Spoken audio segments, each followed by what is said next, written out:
أجمعين وبعد. Oh wow, there's a lot of votes tonight, even before we start. Great, awesome. So tonight, inshallah ta'ala, we don't conclude Surat Al-Naml, but we come close to, or we're somewhere in the midst of it, which will take us to the end of this fourth cluster of surahs in the Quran. And the surahs that are left tell us a little bit of a different story. So in Surat Al-Nur yesterday, in Surat Al-Mu'minun, we're talking about the value of the individual within this message, the plain individual, just what that person and what the importance of investing in that person, and the value of the community, and that communities have to carry this message as well in order for it to spread, and it's there to protect it. Those are the two surahs that we recited yesterday.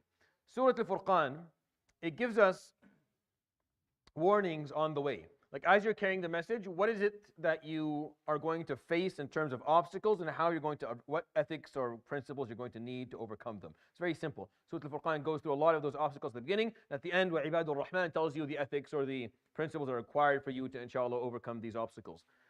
As every journey in this world, there are going to be many challenges and difficulties. Some of them in the Quran, in Surah Al-Furqan, the major ones are pointed out. Like the ones that will be specifically difficult, the ones that are going to happen every time.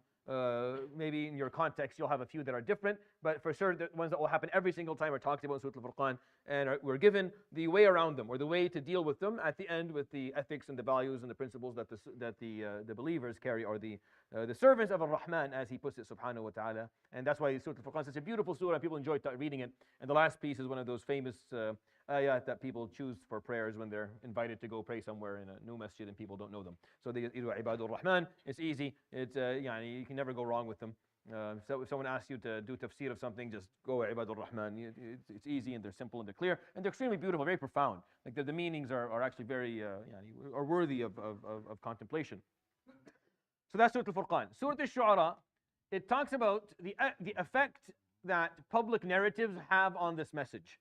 The effect is it's a very intriguing surah. I've written at least 4 different articles throughout my my studies just about Surah Al-Shu'ara, and comparing it to Surah Al-A'raf, and sometimes comparing it to Surah Taha, and comparing it to surahs that are similar to it, and pointing out why Qissat Musa in Surah Al-Shu'ara is the way it is, and it's different in other surahs, because Surah Al-Shu'ara looks at the story of Musa from the perspective of the public eye, not from the perspective of Musa or Fir'aun or the group that are there. It's always looking at how the propaganda affects how people look at things. That's why in that surah you'll find إِنَّ هَؤُلَاءِ لَشِرْذِمَةٌ قَلِيلُونَ وَإِنَّهُمْ لَنَا لَغَائِظُونَ وَإِنَّا لَجَمِيعٌ حَاذِرُونَ. The words of Fir'aun, these are just a bunch of hooligans, they're all terrorists, they're all this. Like the public narrative that is used, the propaganda, the media effect, the effect of media. And it's called Shu'ara because that's what Shu'ara do. Shu'ara back then, they were the sound of, they were basically the representatives of what media was back then.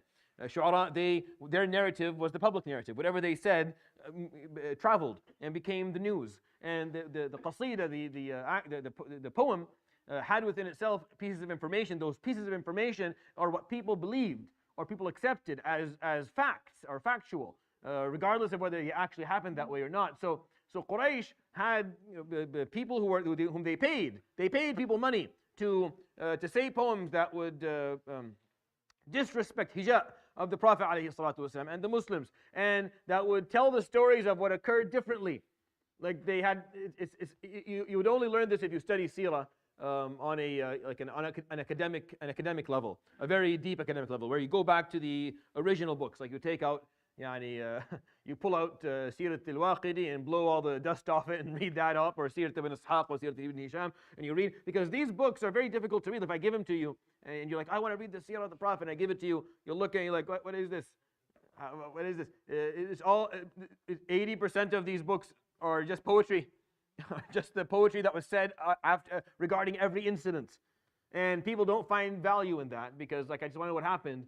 But if you understand really that there's a lot of value in that, because they are telling the narratives, they're telling the stories. So Hassan ibn Thabit, for example, and Ka'b ibn Malik and Abdullah ibn Rawaha, the Prophet ﷺ's poets, their job was to spread the proper narratives to people. So that's a big deal. That's why this surah is called Shu'ara. It talks about the effect of public narrative on the message, the importance of having the proper public narrative, and how to deal with the opposite public narrative, the propaganda that's going to be used against you. And this is, to me, the reason I find this surah interesting, because I think it's very relevant to us.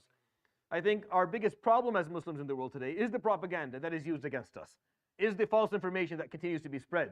It's the fact that we can't get our voices out. We can't get people to hear our narrative, the story that makes sense, the story that is correct. We can't get it out.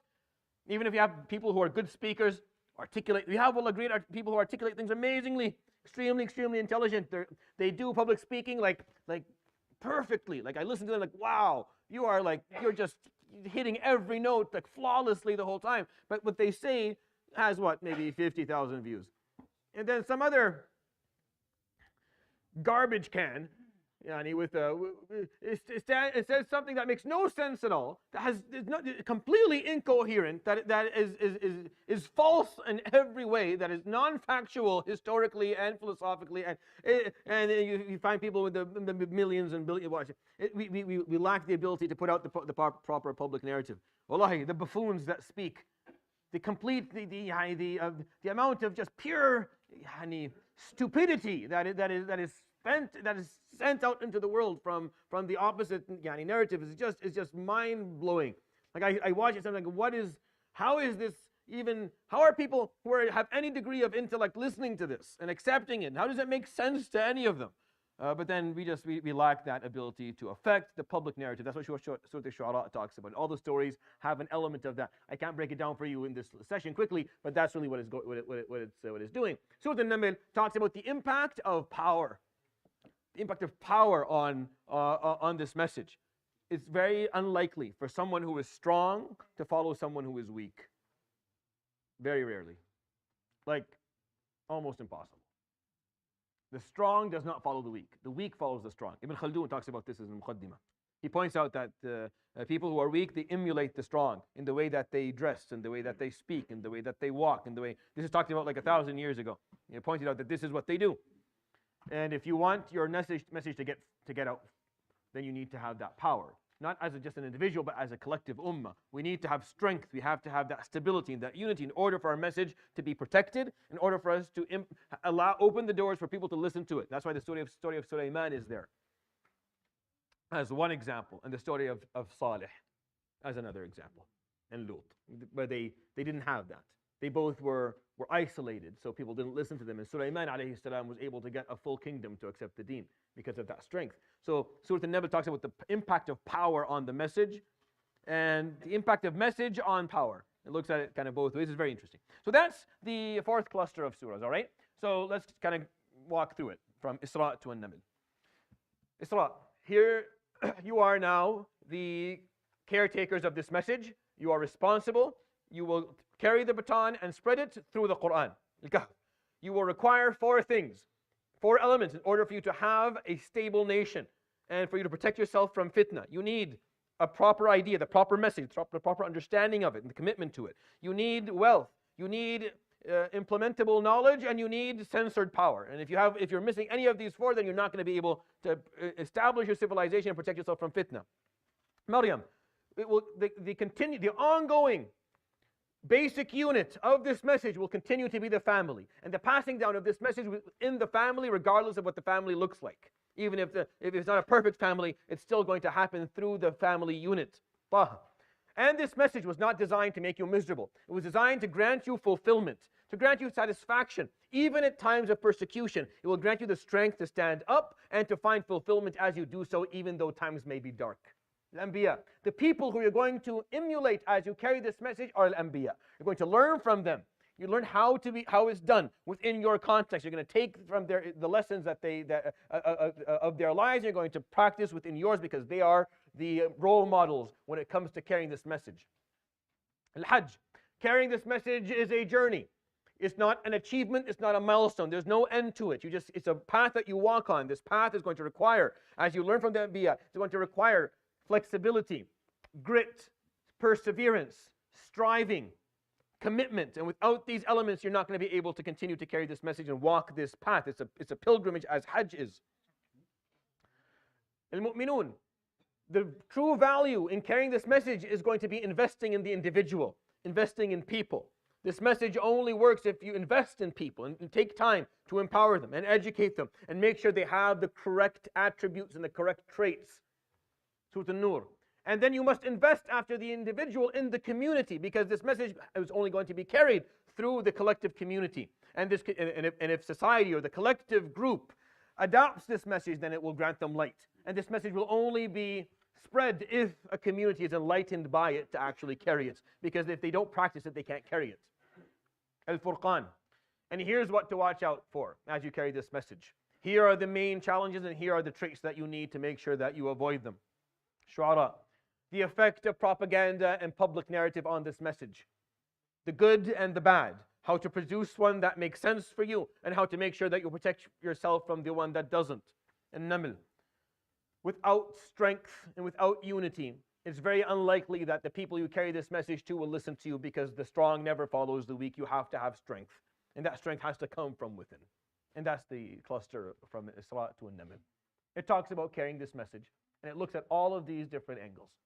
So really, when you study it, I find it's a very long one. Unfortunately, to do tafsir of it, I would have to do like twice a week, and then still would take maybe 2 years or 3 years to get it done.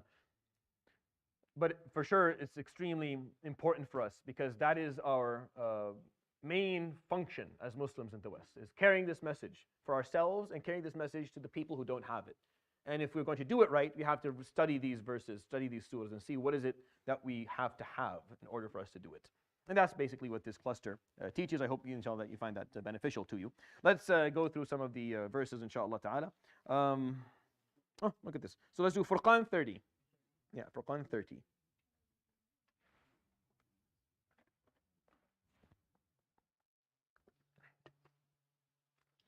أعوذ بالله من الشيطان الرجيم. Hold on. Yeah. Where's Abdullah? Mic. Yeah. So it didn't work out for me. أعوذ بالله من الشيطان الرجيم. بسم الله الرحمن الرحيم. وقال الرسول يا رب إن قوم اتخذوا هذا القرآن مهجورا.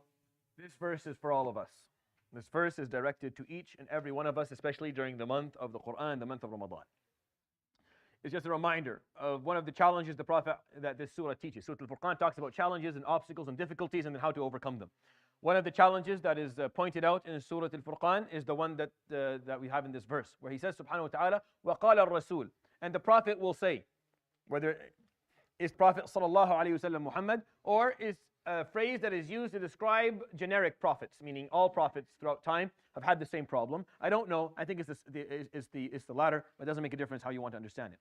What did he say? Ya Rabbi, oh my Lord, inna qawmi, indeed my people, ittakhadhu hadha al-Qur'ana. They took this Qur'an, and the word Qur'an does not just only apply to the one that we have. Qur'an is something that is read. Qur'an is something that is recited, that has laws for its recitation. That's what Qur'an means.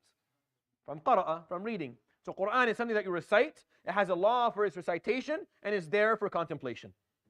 So there's a law to read it, and you also have to contemplate it. So it's not just the words and the letters, it's also the understanding of what it has within it, but it has a law of its own recitation. That's what Qur'an means. So a prophet will say, or the prophet will say, oh my Lord, inna qawmi, indeed my people, ittakhadhu hadha al-Qur'an, they took upon themselves this Qur'an mahjura, something to turn their backs on, or something for them to leave, or something for them. Al-hajr, al-hujran, is when you leave something or you decide not to go and visit it, or not to deal with it. هذا الهجر.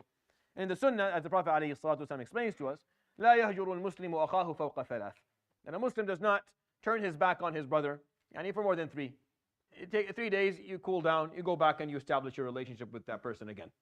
And that's the Sunnah of the Prophet ﷺ. وخيرهما فيعرض هذا ويعرض وخيرهما الذي يبدأ بالسلام. And then the best of them, when they meet and neither of them want to say anything, they're upset with each other, the best of them is the one who initiates the salam, like initiates the relationship back again. So that's what hajr means. Hajr, when you turn your back on something. So one of the obstacles that Allah subhanahu wa ta'ala is explaining to us within Surah Al-Furqan is this problem. اتخذوا هذا القرآن مهجورا. They turn their backs on this Quran. They stop reciting it. They stop establishing their relationship with it. They don't know what it means anymore. They're not learning its lessons. It becomes something that's hung in the car. It's hung in the car. Or you keep it for barakah. Or you have a nice big one opened in your house. When I walk into your house, it's golden and it's open like this. or we have it on your wall a couple of places, right? Or you have it in a nice maktaba and you show me this was, I got this from Matba'at Fahad when I went for Umrah, it's 1430. This one here from 1432. This one here, Sheikh Al-Fulani gave it to me and he has autographed. And this one here, do you know what's in it? You understand what it says? Ever heard the quote, the most dangerous person on the planet is someone who follows one book that they never read. Yeah, the most dangerous person on the planet is someone who follows one book that they never read. Because that someone just walks blindly. And that someone will never fully fulfill the message of this book because they don't know what it means. That's what Ramadan is for. Reconnect. Why do we read the whole thing here? You don't think I can become more popular by doing an 8 rak'ah within half a page and witr? I could become a rock star. Wallahi, this would be the easiest. They would move me out of this masjid and give me a haram somewhere. If I do an 8 rak'ah with a quick tarawih and a witr, easiest thing in the world. I don't need any of these imams. I can run it myself, no problem. Run the dars, run it myself. Do it a one-man show, quick, finish quick, get up. But you have to listen to this book. What do you believe in? You believe in this Quran? Listen to it. Stand up, hold it, listen to it. Have questions at the end of the night. Go home and look them up. Read. Have some. I don't know what this meant. This was very confusing. Good. Go read. Go learn. What do you think? You're going to understand it from the first time? The Sahaba didn't. The Sahaba had questions, but they didn't understand everything in the Quran. They had to come ask the Prophet ﷺ, or ask each other, or spend years contemplating, or still say, I don't know what it meant. Abu Bakr was asked, وَفَاكِهَةً وَأَبَّا. What does Abba mean? He said, I don't know. Abu Bakr as-Siddiq radiallahu anhu, ثاني اثنين إذ هما في الغار. He's like, I don't know. I'm not sure. Ask Ibn Abbas. I don't know what it means. These are people who read the book, understood the book. That's why we read it here. We make sure you stand and you read and you listen and you open the Quran, you go through it. Because it's your book. Are you going to turn your back again to it? What's the point? That's one of the biggest obstacles is people slowly, they're Muslim, but they slowly disconnect from the Quran. I know so many people look, it's not just people who are not practicing. There are people who are practicing who are like that. But there's no connection with the Quran. They don't understand. They don't read it. They don't comprehend it. They don't contemplate it. They're not trying to learn what it's saying. Or people who are Muslim, but they don't follow anything that the Quran says at all. The Quran's in their house, and they take it and they kiss it, put it on their heads and everything, but they don't know what it says, and they don't follow the teachings of it. Wallah, big problem. May Allah subhanahu wa ta'ala grant us the connection with the Quran this beautiful month. I mean, 63, Furqan 63. وعباد الرحمن الذين يمشون على الأرض هونا وإذا خاطبهم الجاهلون قالوا سلاما. So the solution to all of these challenges, Surah Al-Furqan is just one challenge after the other. Like we just talked about one. As you go through the surah, you'll see how many actually exist there. At the end of the surah, the solution is offered. The solution are through the traits of these people. وَعِبَادُ الرَّحْمَنِ, the servants of Ar-Rahman. Why Ar-Rahman? Not Ibadullah. Because he's telling you the first trait before even telling you a trait. Before he starts telling you what you need to be, he just tells you by this description. He chose Ibadur Rahman. You are the servant of the Rahman. How is someone who is the servant of the most compassionate going to be? That's established already. He establishes for you a characteristic and a trait before he even tells you what the characteristics and traits are. Just by the description. You're the servant of Ar-Rahman. You're the servant of the most compassionate. Well, how are you going to be then? I think that comes pretty naturally. If he's Ar-Rahman and I'm his servant, then I'm his servant. I'm not his. I don't defend him. At least not physically. It's not defense. Allah subhanahu wa ta'ala does not need anyone to defend him. Jalla jalaluhu. He wants servants. So people will serve his message and serve his people and defend justice. But they are the servants of Ar-Rahman. And if he is the most compassionate, then they will be the most compassionate amongst his servants. Now, how is that going to manifest itself? الَّذِينَ يَمْشُونَ عَلَى الْأَرْضِ هَوْنًا. They walk on earth, hawna, meaning in a state of humility. They're humble. They don't stomp as they walk. This is not literally. You can stomp if you want, if your feet are filled with, if your shoes have something on them. The concept here is figuratively. They don't walk with arrogance. They don't walk and make sure everyone hears them as they walk, or everyone fears them as they walk. They don't walk in a way that's intimidating to others. They don't feel that they have ownership or that they have superiority or that they deserve to be treated differently. No, they walk hawna, which is of ease. That's al-hawan is ease, is simplicity, is humbleness. So they walk on this earth with humbleness. وَإِذَا خَاطَبَهُمُ الْجَاهِلُونَ. And when they get into a discussion, argument with someone who is ignorant, قَالُوا سَلَامًا. They give peace to them. They don't get engaged. They don't get caught up with. They don't get down into the mud and start a sling fight. They don't engage in something that is. Sometimes you're going to run into Ibrahim alayhi salam when he argued with the Malik. He's a king, but he's a jahil king. He's a king, but he's still jahil. He told him, Rabbi alladhi yuhyi wa yumeet. My Lord, he grants life and death. So he brings two guys. He murders one and sends the other one home. قال أنا أحيي وأميت. See, I granted life and I took away life. Complete, idiot. Forgive me. It's the stupidest thing ever. Ibrahim alayhi salam is going to go and have it. He moved on. He said, okay, all right, I'm not going to. Let's leave that. My Lord brings a shams min al-mashriq, fa'ti biha min al-maghrib. Bring it from the west. If you control things, change it, because it came from the east all before you were here, so you didn't do it. And if you control things in the Lord, just bring it from the other, and I'll accept you. فَبُهِتَ الَّذِي كَفَرَ.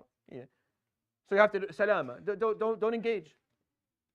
It's not about being right. It's not about quieting or silencing the other person. Sometimes you'll have a discussion with someone who doesn't know anything or doesn't have information. Don't be arrogant. Salama is not arrogance. Salam, you can't have arrogance with salam. Salam is peace. Peace does not come with arrogance. They're mutually exclusive concepts. So salama means show them love, show them peace, show them ease. Don't be arrogant, and don't at the same time burn bridges. Don't slam the door. Leave them. Sometimes people need time to figure out their way out of whatever whirlhole they put their minds into. They need time. This happens all the time to me. All the time this happens. Someone comes up with he comes with a problem, something I said. Now, I know what they're saying is based on the fact they didn't understand what I was talking about at all. Like they completely misunderstood what my point was. They were asleep for half of the talk and they woke up when I said one thing and they didn't like it. So they came. So I can stand there and explain, Ya Habibi, Ya Aini, listen, this is not what I said, and I can go through it all. And then or I can say, Jazakallah khair, Barakallah feek, I appreciate the fact that you took the time to give me feedback. And I can just be okay with that.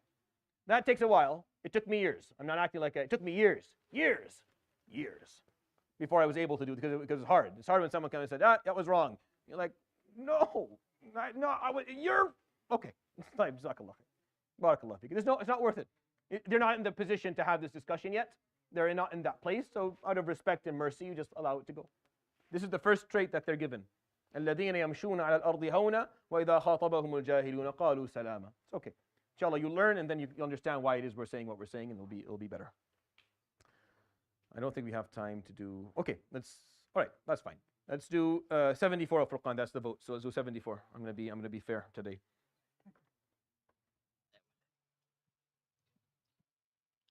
والذين يقولون ربنا هب لنا من أزواجنا وذرياتنا قرة أعين وجعلنا للمتقين إماما. This is a verse that is very dear to me, and from it we have the Imam Development Academy basically. And it is to a certain degree one of the verses that we explain when we talk about the mission and vision of Muslim Wellness Network.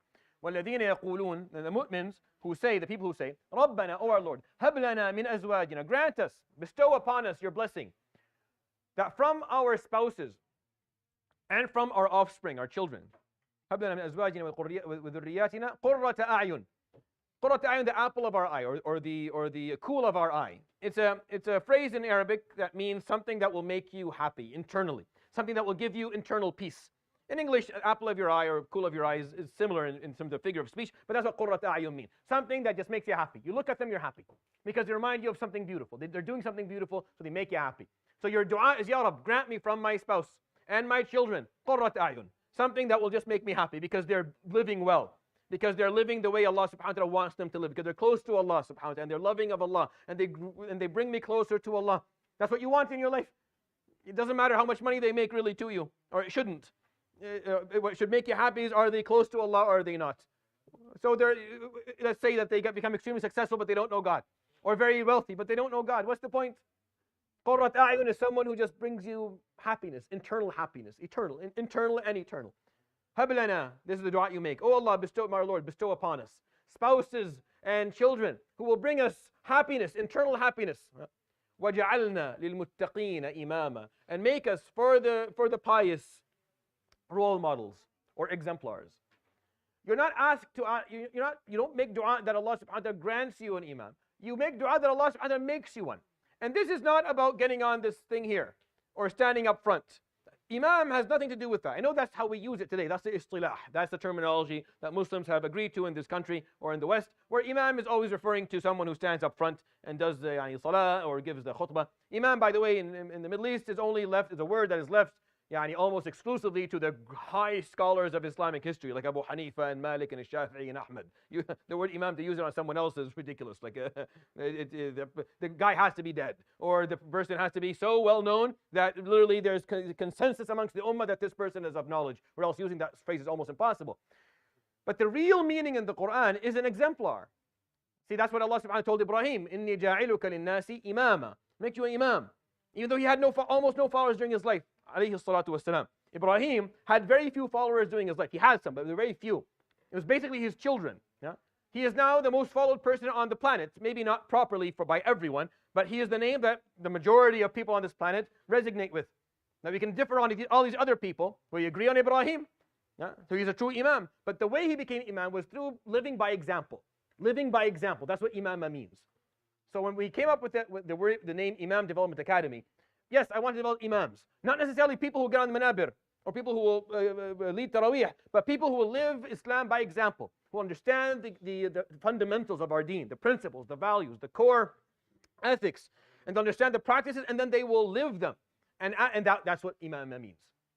That's what the concept of imama in the Quran at least means. It has other meanings depending on what discipline of ilm you're going to study, for sure. There's other meanings for it, for sure. But in the Quran, it's that simplicity. That make me an exemplar. Allow me to be someone who will lead by example, who will live this to the highest extent. That's what I want you to grant me, that ability to live Islam properly and lead the way by living it properly. And it's a beautiful dua to make, and I think we should all, this ayah, هب لنا من أزواجنا وذرياتنا قرة أعين وجعلنا للمتقين إماما. Allahumma ameen. All right. So let's do ayah number 80 of Shu'ara. 80. There's a significant difference in voting today. So وَإِذَا مَرِضْتُ فَهُوَ يَشْفِينِ. That's 80? Okay, good. Very good. I don't remember. So in these verses that we have in Surat Al-Shu'ara talks about the effect of propaganda, of the public narrative on the message, the importance of having a public narrative that is appropriate, and then being able to having the ability to deal with the opposing public narrative. And that's why I love Surat Al-Shu'ara, and I find it extremely important to study. And if you just study it from the perspective of comparing the stories in Surat Al-Shu'ara with the way they're told in other stories, there's a lot to learn. Because it talks about things from a public narrative, how people see it, how people perceive it, how it should be perceived by others. And in the midst of all this, you have Ibrahim alayhi salam. Ibrahim alayhi salam, when he's speaking about Allah subhanahu wa ta'ala, if you compare these verses in Surat Al-Shu'ara, and with the verses in Surat, Al-Anbiya, or in Al-Ankabut, or other verses that talk about Ibrahim, when Ibrahim alayhi salam is speaking about Allah subhanahu wa ta'ala to his people, or even go to Surah Al-An'am, for example, that page where he speaks to, you find it not, in Surah Al-Shu'ara, he talks about Allah subhanahu wa ta'ala in a beautiful way. الذي خلقني فهو يهدين والذي يميتني ثم يحيين وإذا مرضت فهو يشفين. He talks about Allah subhanahu wa ta'ala beautifully. And amongst the things that he talks about Allah subhanahu wa ta'ala, or how he praises him, is that the one whom when I get sick, he is the one who actually offers me shifa, a cure. I am a physician. I don't cure anyone. Never have and never will. I treat them. I treat them. Very big difference. Very big difference. I treat. I don't cure. Allah is the one who cures. If I have a tool that can treat, I use it. If I don't have a tool that can treat, I say, I'm sorry, I don't have any tools to treat you. The cure comes from Allah subhanahu wa ta'ala. If you learn this, you will, you'll be better off in the long run. Especially, this is for people who have parents who are getting older. And I have to have almost every week, at least once, I have to go and I have to have something called a code status discussion in the hospital with a Muslim family. And I have to go talk to a Muslim family about a relative of theirs who is very ill, who is literally comatized or about to be. Someone who's extremely old, who has multiple comorbidities or diseases, who has maybe stage 4 cancer, who's demented, and they're trying to figure out what to do. And doctors will say, we have nothing else to offer. So if he passes, we let him pass. If this person is going to pass, we stop, pumping their body with fluids and antibiotics and all that other stuff, because we have nothing to offer anymore. This person is too sick. You have nothing to offer. Muslims take that as in, oh, we're killing the person we love.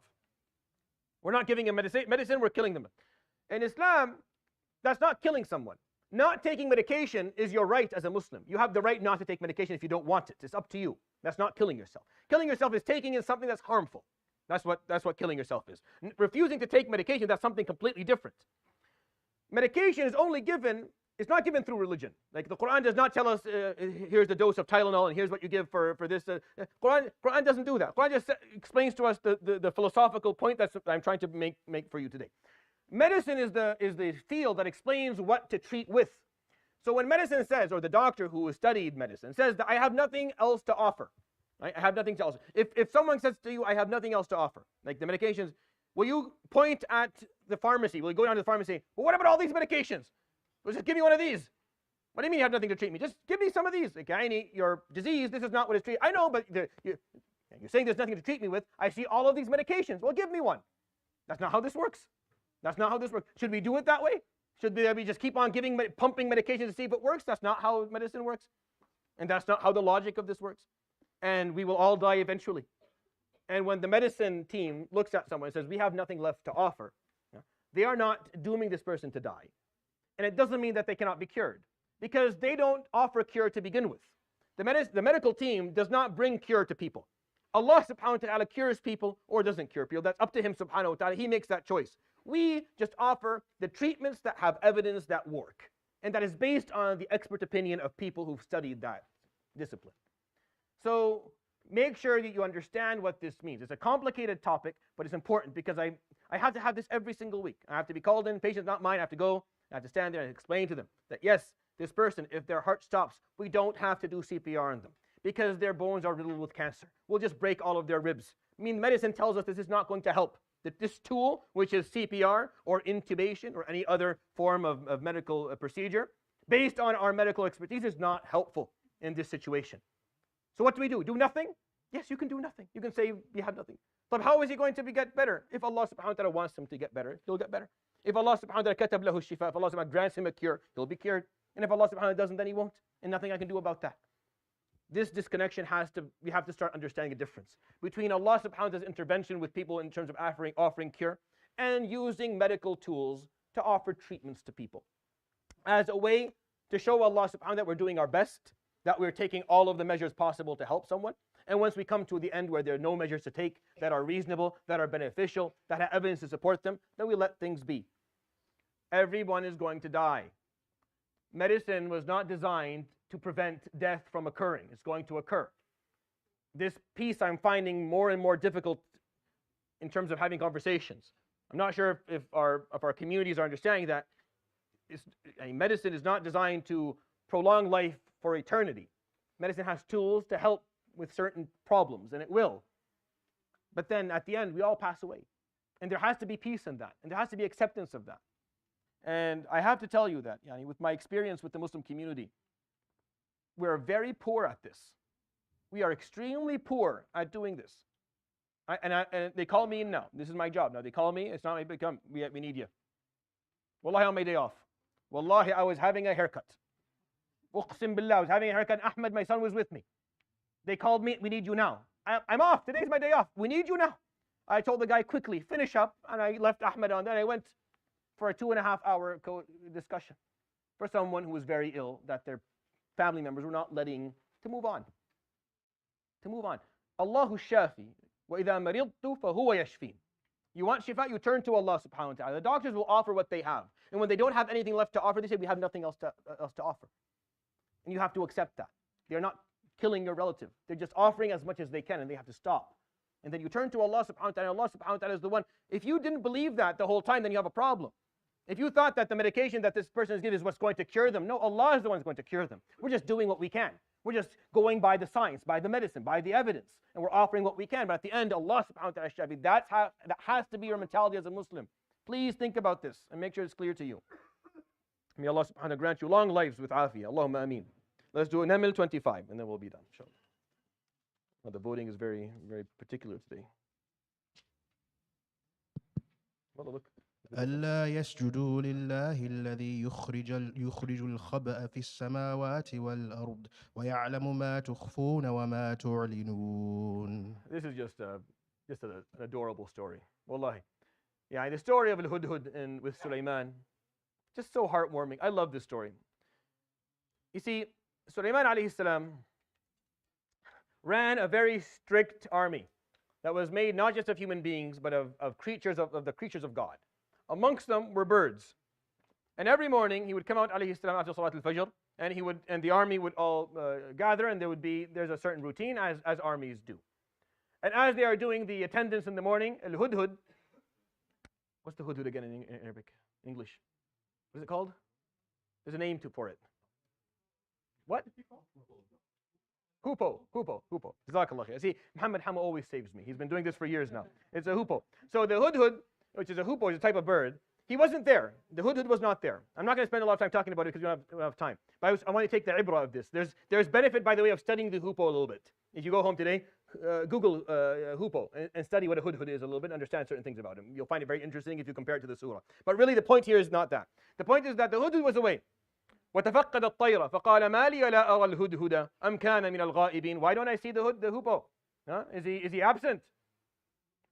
لَأُعَذِّبَنَّهُ عَذَابًا شَدِيدًا أَوْ لَأَذْبَحَنَّهُ أَوْ لَيَأْتِيَنِّي بِسُلْطَانٍ مُبِينٍ. He will be either punished, I will slaughter him and have him for breakfast, or he will tell me, he will come back with a good reason of why he's not here. That's how Sulaiman alayhi salam ran his army. That's how every army is run. That's how they should be run. That's how every movement in history works. Movements in history that lack discipline go nowhere. They go nowhere, including ours. We're not an army, but we're an ummah. And an ummah that wants to actually do a movement, get something done, with no discipline amongst the people amongst them. With no discipline, will go nowhere. Meaning if there's no commitment amongst the people who actually believe in this, meaning they show up whenever they want, and they don't show up when they don't want, and if there's something that maybe bumps it in priority, it's not going to happen. This is my problem. I've been in masajid all my life. There is no commitment. People don't commit. There's no discipline. People don't show up on time. They don't show up for the things they should show up for. And there's just too much variability. That doesn't work. Talab al-ilm doesn't work that way. Nusrat al-ummah doesn't work that way. Ta'aleem, irshad, nothing works. Like nothing in Islamic, in da'wah, nothing in building masajid and building communities work if there's lack of commitment and discipline. And we struggle with this. Wallahi, we struggle with this. I think I'm getting older because I used to be way more patient with these things. Like I didn't mind. I knew, khalas, it's okay. People will show up and they'll show up. And I'm getting, my fuse is getting shorter and shorter with this stuff.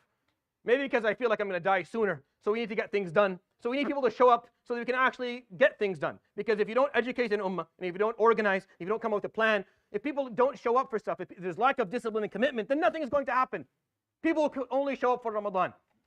Or people who only show up when they have time. Quote unquote have time. That's all you have is time. You have nothing else. You always have time. I just didn't make the priority list. Come tell me that next time, please. At least be honest with me. Where have you been? Don't tell me tell me, Sheikh, you didn't make the list. Sorry. I had a priority list. You didn't make the cut. What can I do for you? At least we're honest. And you'll be honest with me. I'll be honest with you. Tell me, no, I was busy.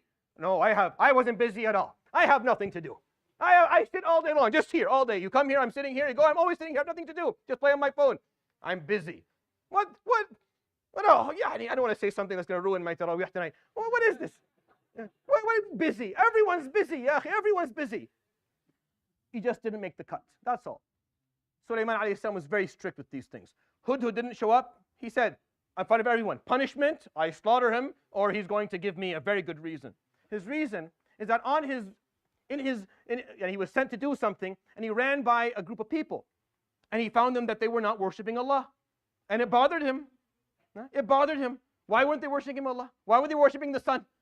Why did they have all this wealth and strength and they didn't know who Allah subhanahu wa ta'ala is? How could they not know Allah? It bothered him. So he spent some time, he gathered information, he tried to perform some da'wah, and he came back late. And Sulaiman was upset when he came to him. فَمَكَثَ غَيْرَ بَعِيدٍ فَقَالَ أَحَطْتُ بِمَا لَمْ تُحِطْ بِهِ I bring to you a piece of information that you don't have, O Sulaiman, O king, O prophet king. I have information you don't have. وَجِئْتُكَ مِنْ سَبَإٍ بِنَبَإٍ يَقِينٍ. I come to you from Sheba with a piece of information that is certain. إِنِّي وَجَدْتُ امْرَأَةً تَمْلِكُهُم. I found that they were ruled by a lady. وَأُوتِيَتْ مِنْ كُلِّ شَيْءٍ. And she has everything. She is a king. She's a queen. وَأُوتِيَتْ مِنْ كُلِّ شَيْءٍ وَلَهَا عَرْشٌ عَظِيمٌ. And a great throne. وَجَدْتُهَا وَقَوْمَهَا. I found her and her people. يَسْجُدُونَ لِلشَّمْسِ مِنْ دُونِ اللَّهِ. They are prostrating to the sun instead of Allah. وَزَيَّنَ لَهُمُ الشَّيْطَانُ أَعْمَالَهُمْ فَصَدَّهُمْ عَنِ السَّبِيلِ فَهُمْ لَا يَهْتَدُونَ. Shaitan has ruined things for them. أَلَّا يَسْجُدُوا لِلَّهِ. Why are they not prostrating to Allah? الَّذِي يُخْرِجُ الْخَبَأَ. الْخَبَأ is مخبأ, something that is hidden. The one who extracts that which is hidden in the earth and the cosmos, that who brings out all that is hidden inside the hearts and inside the matter. وَيَعْلَمُ مَا تُخْفُونَ. He knows that which you speak or think of secretly. وَمَا تُعْلِنُ. What you speak of. Oh, you see that passion that he had? Yes. I need like 100,000 hudhuds. Wallahi, like 100,000 hupos with that passion. That passion. Allah yasjudu. This is what he's saying. Why don't they worship Allah? Why? The one who brings out the hidden and the cosmos and the earth, the one who knows what we think and what we say. Why are they worshipping something different? Sulaiman didn't even believe him. قال سننظر. We'll see. أصدقت أم كنت من الكاذبين. Here, I'm going to get. Let's see if you're true. Even though he had passion, because Sulaiman alayhi salam was used to having people who had passion. He was used to his army all having passion of loving Allah subhanahu wa ta'ala, wanting others to love Allah. So he didn't stand out. It wasn't special. To us, this is amazing. Amazing. 100,000 hupos, please. To feel that way when they see someone away from Allah, when they see someone who's not praying, not fasting, not committed, doesn't know the deen. Feel why? Why don't you know? And then actually put themselves out there to teach them and help them and educate them. We need people like that. We just need a couple of wallahi. We just need some more who have that love and that passion. Love for Allah that will produce that passion towards wanting others to love Allah subhanahu wa ta'ala. And to Sulaiman was nothing special. So he told him, I have to see if you're... He wasn't like, oh, you're so compassionate and passionate about this. Amazing. No. He had a lot of that. And we lack a little bit of that. I hope that was a benefit. سبحانك وبحمدك لا إله إلا أنت أستغفرك وأتوب إليك وصلى الله وسلم وبارك على نبينا محمد وعلى آله وصحبه جزاكم الله خير. الله أكبر الله أكبر الله أكبر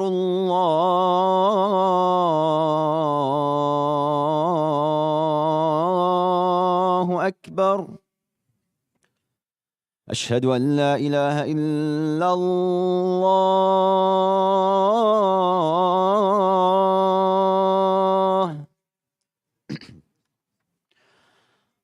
أشهد أن لا إله إلا